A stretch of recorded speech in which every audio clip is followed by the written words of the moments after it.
Hey, look, it snowed. I like the snow. It's dark, it's early, just how I like it. Let's get this day started.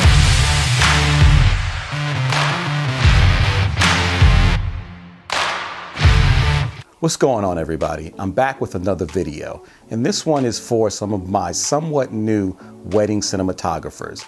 If you're a wedding cinematographer and you shoot with one of these, it's more than likely you've been asked on many occasions to take a photograph of someone.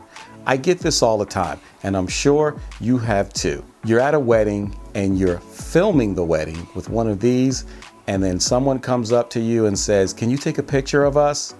And you pause for a moment and you have to politely tell them that I'm actually shooting video.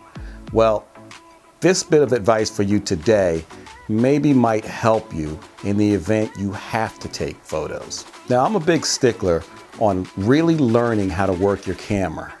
And one of the most important things to me is working on all of the features that I need to know when I'm shooting a wedding. And in this case, I'm speaking specifically of things like your ISO, your f-stop, your shutter speed, and your frame rates. Obviously, you need to know these in the situation when it's time to shoot any type of film, especially wedding films. But I'm going to tell you a story of how I think I became a photographer just by knowing those video skills and transferring them over at a specific moment. It was sometime not long ago when the owner of the company that my wife works for just happened to be at a wedding one time, and he saw me with this camera. And as the average individual would suspect, they would think that I'm the photographer or I am shooting photographs. Well, here's where the story takes a bit of a twist for me. It was later on when the owner of that company asked my wife if I was available for taking photographs for a company event that they were having. And to my surprise, my wife actually told him, sure, that's what he does. Now, knowingly, she does know I shoot video, but somewhere along the line, I think she also thought that I was doing photography at these weddings as well. So she told the owner of the company she works for that, sure, my husband would probably be more than happy to take photographs for you at our company event. Then later along the line, I got a call from the owner of the company that she works for telling me that he spoke to my wife, and she says that if you're available, that you would love to probably come and take photographs for our company event. And it was at that moment, I'm not sure what I was thinking, but I checked my calendar and I had the date available. So something just told me to say yes, and the job was accepted. And it was at that moment where I think I actually became a photographer. Here is the strange thing for me. I had never actually had a formal job or have done any formal photography work before. Now, yes, I may have taken some candid photographs with my camera, but nothing like what I was about to experience.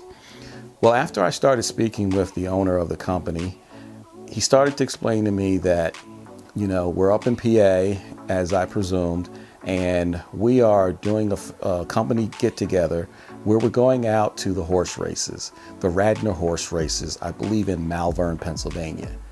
And it was at that moment when I said to myself, did I get in more than I can handle? But I said, you know what? I know how to shoot video, so let's go ahead and try and transfer these skills over to the photography area and go for it. My business partner in this wedding cinematography, he and I always have a saying that when things approach and it's time to do different things, we always think to ourselves, well, we're not stupid. I mean, we know the basic fundamentals when it comes to shooting. We know the basic fundamentals when it comes to getting clear shots, well balanced with the exposure. So I think that's the reason why I wasn't afraid to kind of just agree to the job and go for it. So the time comes for me to actually shoot this event for photographs, as the owner of the company just simply wanted to have the images captured of the organization having a good time at this event so that they could later either post for social media or just kind of hang up some images and photographs printed around their office and things of that nature. So the day came, and boy, did I get my workout in. It was that day that I think I actually became a photographer. This was an experience where I really had to learn a few different approaches to using a DSLR in this nature. And one of the more important ones that I think I learned was actually how to use the shutter speed at such incredibly high numbers. And I'm speaking in the tune of 1/2000th of a second, and even in some situations where I went to 1/4000th of a second. Now, the nice thing I had going for me in this situation that it was a horse race and it was outside. So the lighting was tremendous. It was on a good day where there were clouds in the sky and it wasn't overcast, but the sun was just behind the cloud. So it really lit up the racetrack really well. And I was able to actually pull it off and get some very, very good shots. Now, what am I suggesting here? What I'm suggesting to you is, if you're new in the wedding cinematography field, I can guarantee you're going to get some questions about, can you take photographs? So my advice to you is, learn the camera well, because it will benefit you along the line. And when it comes time to actually go out and shoot photographs, you'll be ready. You'll have that kind of knowledge that can support what you need to do at the time you need to do it. And hey, you'll just add another revenue stream onto what you're already doing, and it'll improve your skills in the long run.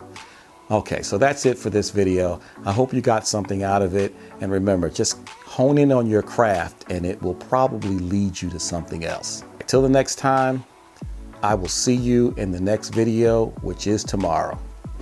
Thank you for watching.